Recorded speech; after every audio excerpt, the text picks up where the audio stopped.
இந்து மதத்தில் மிகவும் பிரபலமான கடவுளாக விநாயகர் கருதப்படுகிறார். காரணம், இவர் மனித முகத்தை கொண்டிருக்காமல் யானை முகத்தை கொண்டிருக்கிறார். விநாயகர் சிவன் மற்றும் பார்வதியின் மகனாவார். இவரது வாகனம் மூஷிகம் என்கிற எலியாகும். இவருக்கு பிள்ளையார், கணபதி, ஐங்கரன் என்று பல பெயர்கள் உள்ளன.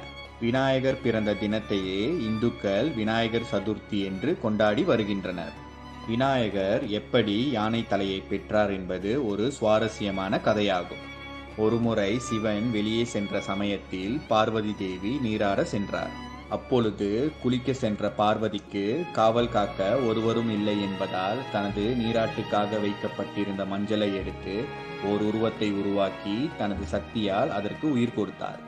பார்வதி தேவியை படைத்து உயிர் கொடுத்ததால் அவ்வுருவம் அவரது பிள்ளையானது. யார் வந்தாலும் உள்ளே நுழைவதற்கு அனுமதிக்க கூடாது என்று பிள்ளை